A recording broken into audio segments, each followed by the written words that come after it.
Да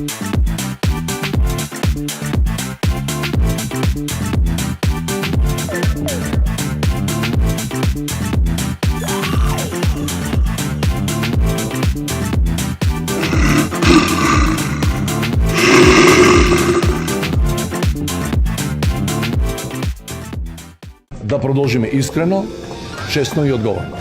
Како до сега. Како до сега? Како и до сега. Па и ако не би бил председател, и ја би се селил од Македонија, од мојата земја. Вчера со Каљо Тунгузија цел ден се расправавме за тоа дека Тунгузија не е измислена територија, што македонски превод значи место далеку негде у пичку материну и понатака, како што тврдеше Каљо, туку дека е тоа територија во Русија. Да, до душа далеку у пичку материну. Ама постои откако постои Русија, како што тврдев јас. Не е тачно, ме вика Каљо, тоа е измислена земја, бе баце. Па ти си бар стар скопјанец, знаеш и сам како го добив на димакот. Абе, Каљо, каква врска има, викам, твојов прекар со фактот дека Тунгузија е светски позната по тоа што 1900 и некоја, на почетокот на минатиот век, таму треснал метеор и имевал мајката на тунгузијциве.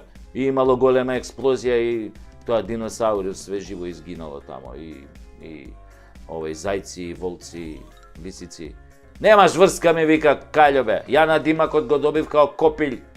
Се качив на железничко возот за Солун, па излегов у Гевгелија, затоа што мислев дека морето е тука преку патот од Карши. И после кога ме најдоа, мавнато тоа сонцето глава, сунчаница, гладен, жеден, и кога комшиите го прашуваа, татко ми, кај го најдоа Кајло твој, бре, комшија, кај го најдоа, он им викаше, во Тунгузија, тргнал на плажа, а нема врска. Ја бев у Гевгелија, ме акна тоа сонцето глава, бетер од метеор. И мајка ми мисла ми кажа, само татко ми нели сакал да се фали, демек сум стигнал многу далеку. И после си викам нормално дека нема Тунгузија, како што очигледно нема ни Македонија. За да има Македонија, државата треба да има атрибути. Меѓу тие атрибути е и грбот на Македонија, онаа значкана за угевгелиски колхоз после партијава СДС. Меѓу последните комунистички рецидиви кои се оставени во оваа земја, за да може таа полека да се распадне и да се загуши таму левичарски завери. Македонскиот државен грб е еден од двата во Европа кои се уште имаат социјалистички стил и се со пејзажен карактер, мислам, на грбов шуми, нешто рекичка, жито, јачмен, овес. И се има таков социјалистички стил, со пејзажен карактер е, наместо да има историски карактер. Другиот грб со пејзажен стил е грбот, да кажеме, на Белорусија. Според сите меѓународни домашни хералдички стандарди, ова не е грб, туку амблем. Но и покрај тоа што е амблем, законот на Македонија го именува како грб. Катастрофа за која се криви сите досегашни политичари. Вистинскиот грб на Македонија низ историјата е, да ви кажам јас, златниот лав на црвена основа во одбрамбена позиција со двојна опашка. Двојна опашка, мислам, не е една од напред, друга од позади, него оваа заднава е двојна вака опашка. Го имало на сите македонски обележја, откако постои Македонија. Исто како сонцето од Кутлеш, си има своја хералдика и представува вистински земски грб.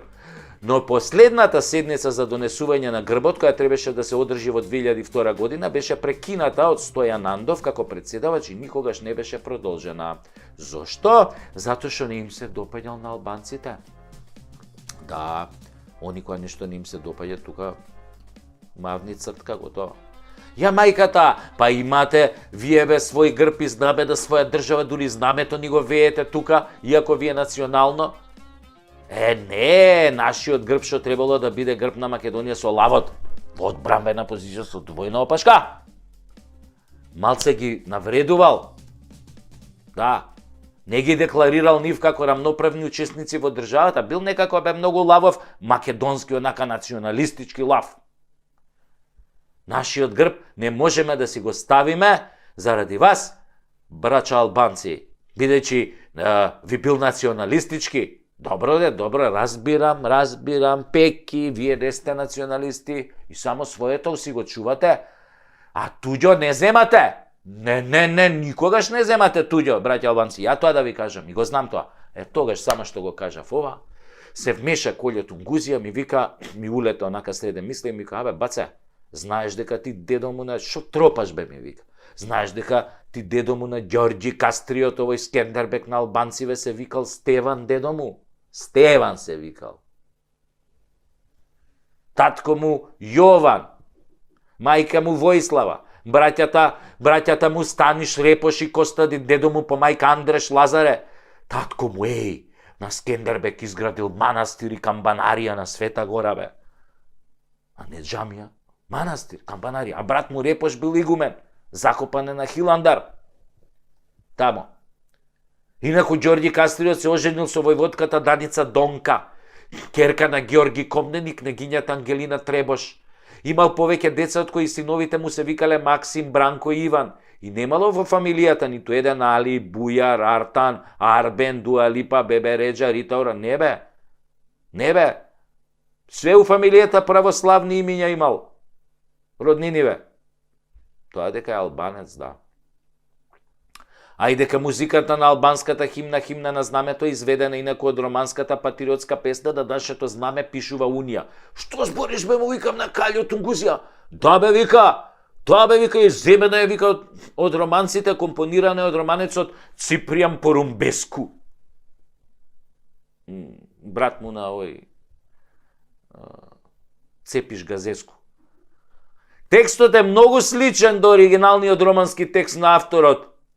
А кога станува збор за албанското знаме, неговото потекло може да се проследи до орелот прикажа на транспарентите на Римската империја Акила, по патот на Рим.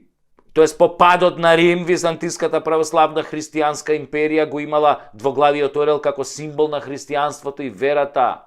Добро бе, Каљо, му викам, не го дрви сега бе, брат, гледаш дека луѓето културно си позаемле се што им требало, ама нашиот историски грб не даваа да го усвоиме. Значи не е проблемот кај нив, проблемот е кај нашиве даваи гази, кои не се достојни за тој лав како државен грб. Тогаш Каљо ме погледна и ми одбруси, сега ми текна бе. Ако Тунгузија навистина постои, кој е незиниот грб? Тука ме фати.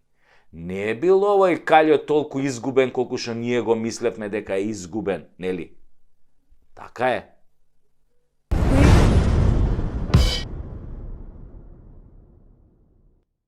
Глурац. Абе, шо си се фатил за политика? Осте тоа политичарите нека ја водат. Секој ден некој така паметен, колку тиква на Халоуин, се наоѓа така понегде да ми даде совет во инбокс или на улица. Да ми го клај умо во инбокс. Или демек да ми го каже најпаметното нешто што можел да го смисли во целиот живот. И така, слушајќи ги бисериве на ботовиве што ми пишуваат, а јас жив човек од крв и од месо, па кога нема дежурен црнец, јас им го давам белото момче по список, нели партиски, на општински одбори пошироко.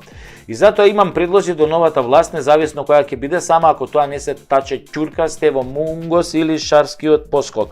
Али за да може државава да мрдне малку од нултата позиција и да конечно имаме пари за децата.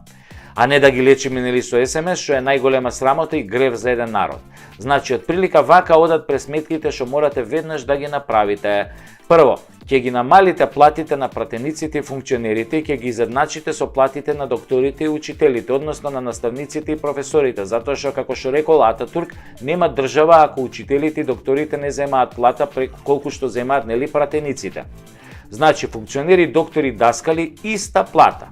Потоа ќе ги укинете сите државни службени возила, ќе ги оставите само десетина за странски делегации и службените возила кои не се патнички, како што се во полицијата, армија, македонски шуми и други институции кои имаат возила со кои ја извршуваат основната дејност.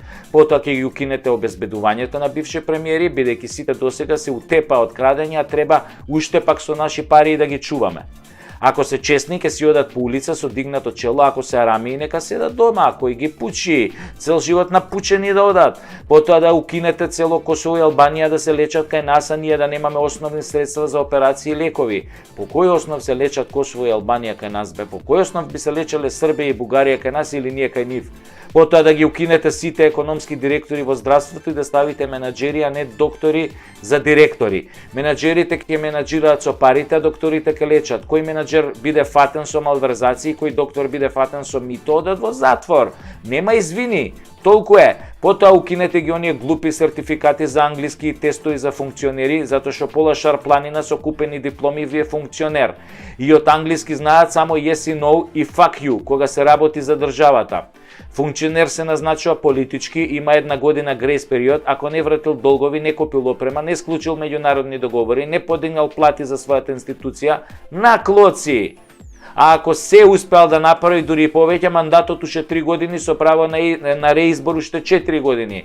Какви тој фоли, какви иелци, денес во светот сите зборуваат нормален англиски, целиот бизнис оди на англиски, целата интернет комуникација оди на англиски. Само вашиве лажни функционери со лажни тестови се најголемите битанги и крадачи. Само за подкрепа на вистината, сите наши деца што ги збркавте во странство за да ги примите овие со лажните уверенија, сите наши деца зборуваат одличен бейзик англиски без уверенија и се запослени и се вработени, се извинувам, по Британија, Германија, Малта, Швајцарија, а вашиве шарпланинци со лажните уверенија велат, јас сум законски функционер додека од институцијата во првиот месец му фалат, да кажеме, 1.000.000 евра.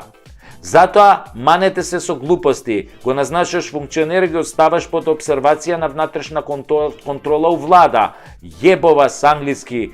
Мислам, после тоа укинувате и службени картички, јадење по ресторани само во тој во собрание и таму да се носат сите гости, барем ќе се знае сметката на купче. За општини институции лимит до 200 евра месечно за кафани. Се на тоа автоматски да следи кривична пријава. Ако сака да работи за општината и државата, не треба ние да го раниме, ќе си јаде, има плата, дневници, додатоци. Уште државна сметка за храна и пелени не му треба. Исто така и трошоците за бензин во институциите и општините, ставка 0. Епа другари, кога во првите 100 дена ќе го направите ова, гледајте ја следната преку Тасевски епизода професор, доктор, магистар and суперстар Сашо преку Тасевски, алијас Саша Напучеев преку Куров или коднием именем Куров. Значи, секретниот агент Путиња коднием именем Куров. Тој ќе ви даде нови 5 задачи да реализирате. Само така можеме еден ден да станеме држава. Понимаете?